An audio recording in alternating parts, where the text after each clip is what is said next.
Selamat pagi Bu Nisita dan teman-teman. Perkenalkan, saya Arila Paskarindari dengan NIM 172114174. Di sini saya akan melanjutkan materi presentasi akuntansi organisasi niraba pada bagian F, G, dan H. Nah, yang pertama kita akan membahas bagian F, yaitu laporan arus kas. Laporan arus kas ini memiliki tujuan utama, yaitu menyajikan informasi mengenai penerimaan dan pengeluaran kas dalam suatu periode. Nah, informasi arus kas yang disajikan dalam laporan keuangan ini nantinya akan berguna untuk menilai kemampuan organisasi dalam menghasilkan kas dan setara kas. Selanjutnya, laporan arus kas disajikan sesuai dengan PSAK 2 tentang laporan arus kas dengan tambahan sebagai yang pertama ada aktivitas pendanaan.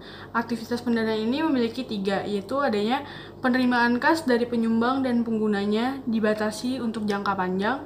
Yang kedua, penerimaan kas dari sumbangan dan penghasilan investasi yang penggunaannya dibatasi untuk pemerolehan, pembangunan, dan pemeliharaan aktiva tetap atau peningkatan dana pribadi.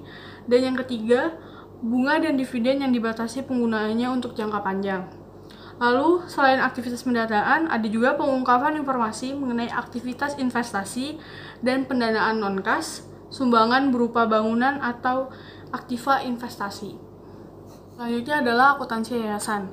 Menurut Undang-Undang Nomor 16 Tahun 2001, yayasan adalah badan hukum yang kekayaannya terdiri dari kekayaan yang dipisahkan dan diperuntukkan untuk mencapai tujuan tertentu di bidang sosial, keagamaan, dan kemanusiaan. Nah, tujuan yayasan adalah melakukan aktivitas-aktivitas yang bersifat sosial, keagamaan, dan juga kemanusiaan.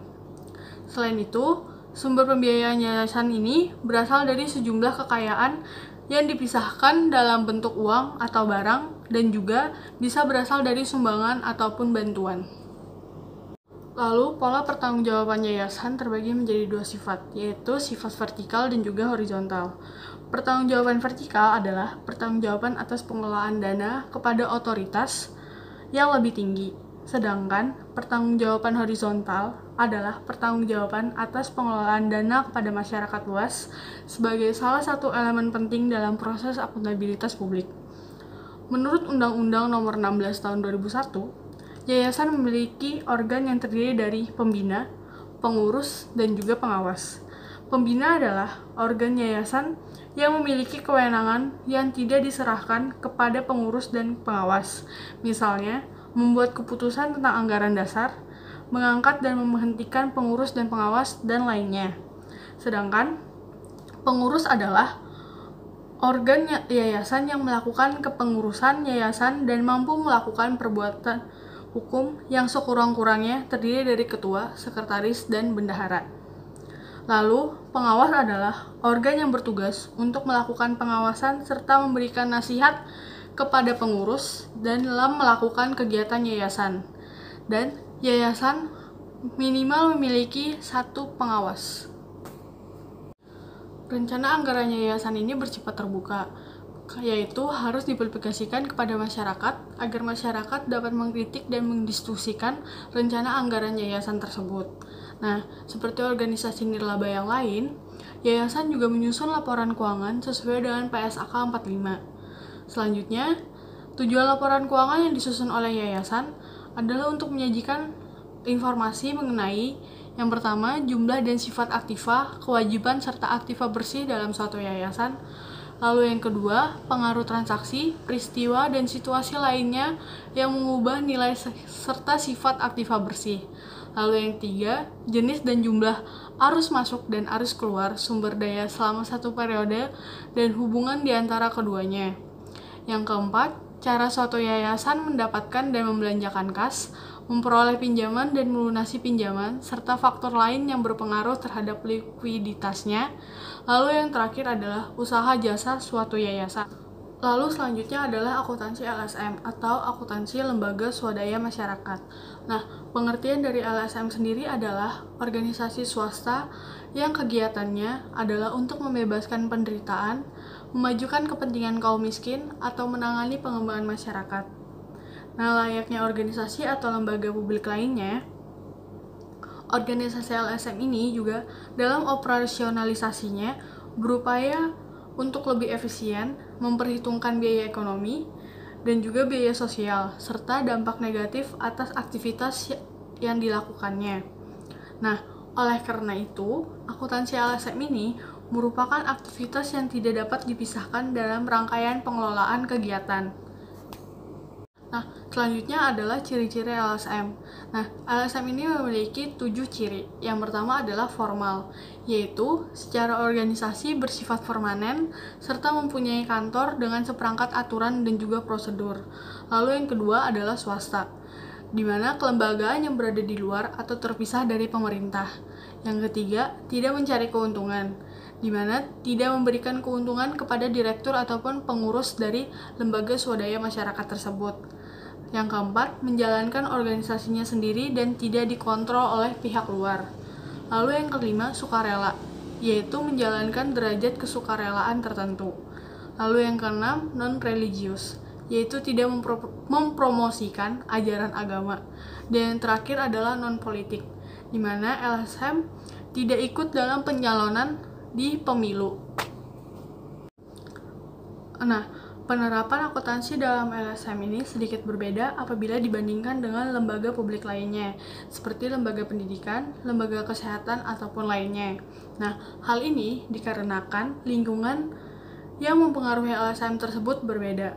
Perbedaan sifat dan karakteristik organisasi LSM yang tergolong dalam organisasi nirlaba dapat dilihat dari yang pertama adalah tujuan organisasinya, di mana organisasi LSM tidak bertujuan untuk memperoleh laba, namun memberikan pelayanan dan menyelenggarakan seluruh aktivitas terkait dengan pemberian dana oleh sebuah lembaga donor. Lalu yang kedua adalah sumber pendanaan, di mana sumber pendanaan LSM ini berasal dari lembaga donor dan sumbangan pihak tertentu.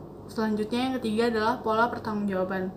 Pola pertanggungjawaban LSM ini dilakukan kepada lembaga atau pihak pemberi dana dan merupakan bagian yang terpenting dalam menciptakan kredibilitas pengelolaan yang dijalankan. Lalu yang keempat adalah struktur organisasi. Struktur organisasi LSM ini tidak terlalu formal, di mana tipologi pimpinan ataupun tokoh termasuk pilihan dan orientasi kebijakannya akan sangat berpengaruh dalam memilih struktur organisasi. Dan yang terakhir adalah anggaran. Nah, akuntansi LSM ini merupakan sarana informasi mengenai pengelolaan bagi lembaga pemberi dana maupun publik. Nah, bagi LSM yang bersangkutan, informasi akuntansi akan digunakan dalam proses pengendalian pengelolaan mulai dari aktivitas, perencanaan, penganggaran, pelaksanaan, hingga pertanggungjawaban. Selain itu, tujuan dari akuntansi LSM ini adalah untuk yang pertama adalah memberikan informasi yang diperlukan dalam mengelola secara tepat, efisien, dan ekonomis suatu kegiatan alokasi sumber daya yang dipercayakan kepada organisasi. Lalu yang kedua, memberikan informasi yang memungkinkan pengelola organisasi untuk melaporkan pelaksanaan tanggung jawabnya, mengelola secara tepat dan efektif program beserta penggunaan sumber daya yang menjadi wewenangnya. Selain itu, manfaat informasi akuntansi LSM ini adalah yang pertama sebagai pedoman dalam pengambilan keputusan, terutama untuk membantu pengurus organisasi dalam melakukan alokasi sumber daya. Lalu yang kedua, membantu pemilihan kegiatan yang efektif dan efisien, yang nanti pada akhirnya akan sangat membantu pada saat penganggaran. Lalu yang ketiga, LSM ini menyelenggarakan pembukuan terpadu berdasarkan peraturan tata buku yang berlaku. Pembukuan keuangan LSM nanti akan diperiksa oleh peninjau organisasi dan juga pemberi dana. Nah, standar pelaporan keuangan untuk organisasi LSM ini mengacu pada PSAK nomor 45 mengenai pelaporan keuangan organisasi nirlaba. Nah, tujuan dari pelaporan keuangan LSM ini adalah untuk menyediakan informasi yang berguna untuk pengambilan keputusan, di samping itu untuk menunjukkan akuntabilitas organisasi terhadap sumber daya terpercaya dengan yang pertama, menyediakan informasi mengenai sumber-sumber, alokasi, dan penggunaan sumber daya keuangan. Lalu yang kedua, menyediakan informasi mengenai bagaimana organisasi LSM tersebut mendanai aktivitasnya. dan memenuhi persyaratan kasnya. Lalu yang ketiga, menyediakan informasi yang berguna dalam mengevaluasi organisasi LSM. Yang keempat, menyediakan informasi mengenai kondisi keuangan suatu organisasi LSM dan perubahan di dalamnya. Lalu yang kelima, menyediakan informasi menyeluruh yang berguna dalam mengevaluasi kinerja organisasi LSM. Nah, untuk mencapai tujuannya tersebut, laporan keuangan LSM ini sebaiknya disusun atas dasar akrual.